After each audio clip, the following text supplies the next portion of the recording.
All right, so today I'm here to talk about Jurassic Park.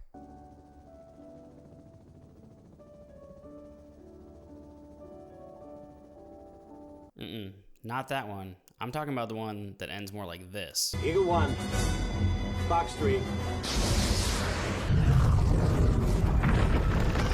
That's what I'm talking about. 1990s Jurassic Park by Michael Crichton. Let's get into it. So, probably like many of you out there, I did not grow up with this book. This was produced the same year as my birth. I'm 33. I grew up on the movies, of course. I don't remember most of the sequels being very good anymore, but I knew I had a lot of fun with them growing up. And of course, Spielberg's Jurassic Park is still a classic to this day. Pardon me while I adjust my mic because it's not cooperating. Perfect. So I didn't even know until I got into reading, and honestly, not even until well beyond that more recently, that this was even a book. So going back and reading the novel, I expected it to be a relatively close adaptation with obvious differences because you're adapting a book to screen. But what I've learned from reading Michael Crichton novels and just seeing the sheer amount of adaptations that he's gotten is the man was a genius in writing something that read like a movie. And I say that because while the book is very different, it's very obvious and clear why this was so, I don't want to say easy to adapt, but like everything is there for you to have a nice, concise story and put that on a big screen and make giant, scary T-Rexes in the dark, in the rain, because it looks awesome. So the book, though, is what I'm talking about, and it's interesting that right off the bat, there's a totally different tone and feel compared to what at least I knew from the movies. In the book, they actually do what I believe the second movie does, where you start off by showing the little green like mini raptor guys attacking people. And what this book does really, really well to kind of get the story going, and it is a very slow burn at first because he's trickling in these little details and situations all around the world of, hey, dinosaurs are already off the island. Like those are situations that are happening, and it's a great setup because it's a very slow crawl into the story that we all know of everybody going to Jurassic Park. So it's a very slow crawl into just drip feeding you little situations with what is obviously dinosaurs, but the folks interacting with them don't really know that yet because you get a little girl attacked by what she describes as some kind of reptile that she thought was a dinosaur, and everyone kind of writes it off as, you know, it was probably some type of lizard. You have a medical ward that's all of a sudden a helicopter swoops in with basically a dude that's been mangled by a velociraptor. And as she's trying to collect evidence of what happened, they suddenly disappear with the body and take her camera, and it's like clearly some like CIA op type thing going on here. So there's a lot of scenes like that where you as the reader already understand that this is dinosaurs, but the folks in the book do not. So then by the time you actually get to Grant and Ellie and their, you know, dinosaur fossiling adventures, you get a lot of the Hammond interaction, much like you do in the movie. But here, he right off the bat is a bit more pompous and arrogant, and he continues that through the entire book, where this guy is very loathsome and is clearly just in it for money and not the spectacle that his movie counterpart kind of shows, where he's a little bit more whimsical and jolly, almost in like a Willy Wonka style way. The book Hammond is just a dick. He just wants money. He's like, look, bottom line, how much money can I make off of this? Like, I can't wait for rich, expensive kids and families to come here and spend a bunch of money. We've, you know, spared no expense, that whole deal. Wu plays a much larger role in this. And I'm already getting off on a tangent talking about the characters, and that's because this is very focused on the characters, obviously. And the dinosaurs are actually a very big character in this book as well, more so than they were in the movie. The movie is really about the big spectacle of showing a big-ass T-Rex chasing them in a Jeep. There's actually a lot more dinosaurs in the book than in the movie. You obviously have, you know, you play all the greatest hits in the movie, right? You got a T-Rex, raptors, Diplodocus, you've got a Stegosaurus, Triceratops. Like, that's probably about it.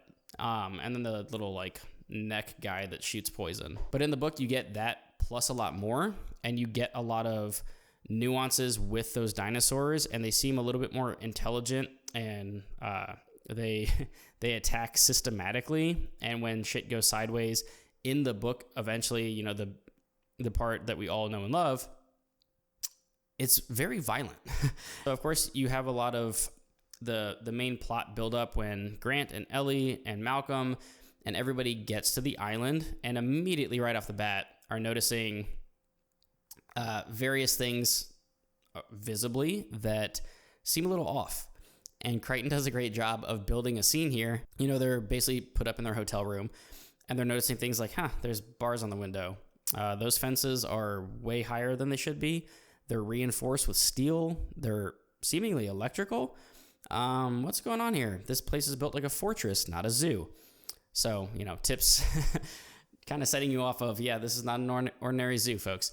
And when they actually get to, you know, the laboratory and they meet Dr. Wu, who is definitely different than his movie counterpart as well. Most of these characters, while their movie counterparts are also great, act relatively different in the book, except for like Ellie's slightly different because of age and her relationship with Grant, but Grant's very close to his movie counterpart. The kids, they kind of swapped ages and roles a little bit. Ian Malcolm is basically Michael Crichton's mouthpiece for all of his views and ideas on the world, which works for the book, but also it's very clear that in his exposition dumps, this is Crichton being like, this is what I think about this topic. But it works really well. And Jeff Goldblum, you know, tip of the hat to you for the movie, because damn, I mean, that's just what I pictured this character as the entire time. But when you interact with Wu, especially, he's a little bit more of a character in this. You interact with him more often. Him explaining the DNA strands that they were pulling for the various dinosaurs, how they had to splice it with frog DNA and other DNA because they couldn't get, you know, a one-to-one match. No one knows what dinosaurs truly were like, and trying to scrap together DNA and recreate a previously living creature from millions and millions and millions of years ago. You're probably not going to do it right. So immediately you get a lot of great character interactions and conversations, especially from Malcolm, because he right off the bat, in his great, fantastic, hilarious way, it's just like, this isn't going to work. Like, you can't control nature. You don't know what you're doing. Dinosaurs have probably already gotten off this island, and if they haven't, they're going to. This is a mistake. You need to stop doing this because you don't know what you're doing. You're in over your head. And of course, you get Hammond being like, what are you saying? Like, I didn't bring you here to tell me all the wrongs I'm doing. I'm trying to make money, so help me make money. And rather quickly, things go sideways, obviously. One of the greatest things that Crichton does throughout this novel is the way that he builds tension in scenes. And I've already talked about that a little bit in the intro scenes before they get to Jurassic Park. But what he does on the island, specifically when they're actually trying to monitor the island, is beautifully done. And this is a scene, it kind of happens a couple of times, but the first time that you interact with this is they're showing off their great computer systems and how they track all these dinosaurs. And what's fantastic about this is, and this is why it's so adaptable to screen, is I forget the exact numbers, but they're basically saying, hey, we have 239 dinosaurs here. They are all female because that's how we made them. They cannot reproduce. They cannot breed. Here's the exact count. And every time we tally it, it's always the same because that's what we're tracking. And you get to this point where folks are just like, well, what if you change the parameters to look for more dinosaurs?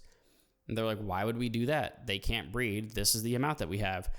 And they're like, well, because we see evidence of breeding and nests on your island after we looked. So why don't you change the parameters? They're like, okay, weird. It's like, bump it up to 280. You bump it up to 280, boom, 280 results pop up. Like, that must be a glitch. That's weird. They start changing the parameters. And as they're adding more and more numbers, you see like the number of raptors growing exponentially, which is terrifying. And they go from, a few dozen to like nearly 100. And that's an issue. And it's just a fantastic, like, eye-opening moment where Dr. Wu is confused, Hammond's confused, and Grant and Malcolm and everybody is just like, yeah, of course this happened, because you splice their DNA with creatures that knowingly in the wild can change their sex and reproduce. So y'all have some dinosaur babies on the island. You got to get that fixed.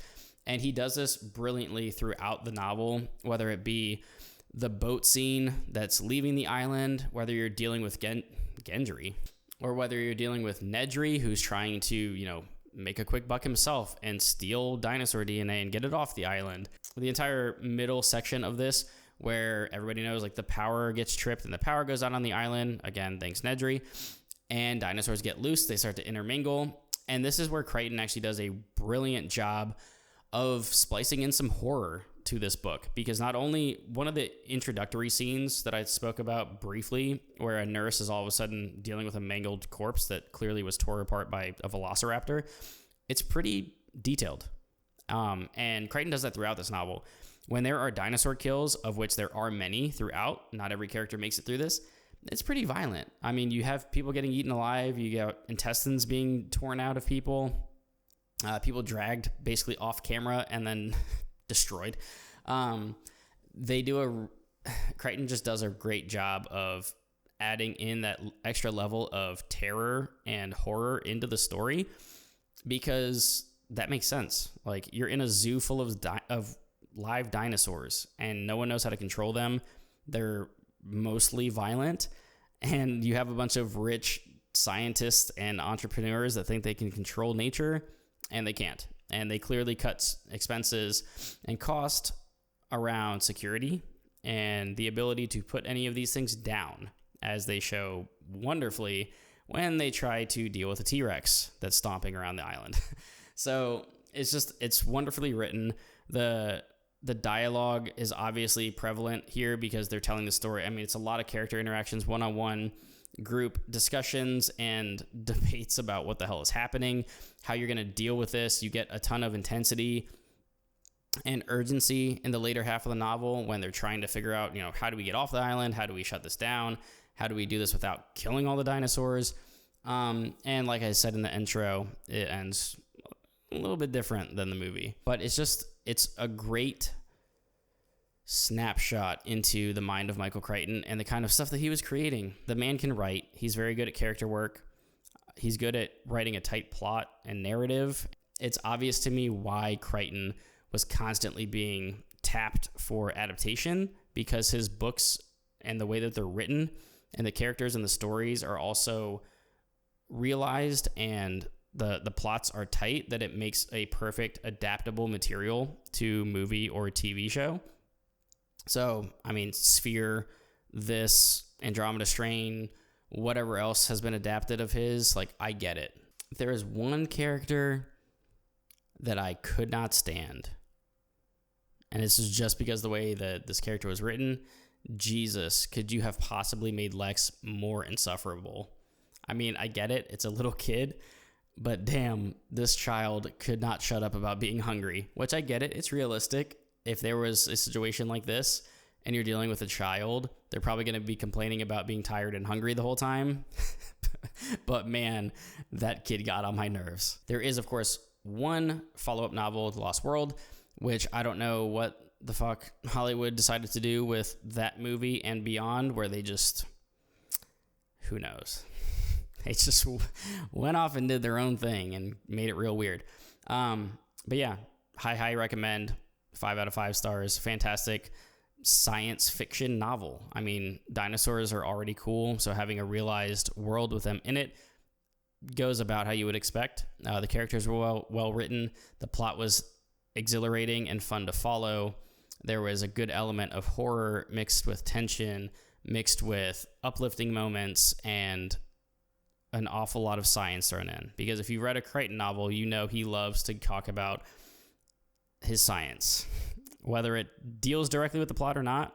I feel like it was a little bit more natural in this book compared to some of his others that I've read, like Andromeda Strain, but he's always going to sprinkle that in. So if you want to learn a little bit of his knowledge on the subject, he will tell you. But yeah, definitely read this if you haven't.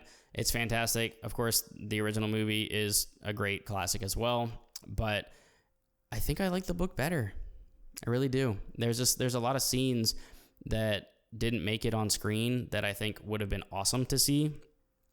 The extra character work that was done, the interactions with the dinosaurs were plenty, and it was just an awesome time. And I'm excited to read the sequel because I don't know what to expect with it. I've heard it's drastically different than the movie, which is to be expected now. So I highly recommend.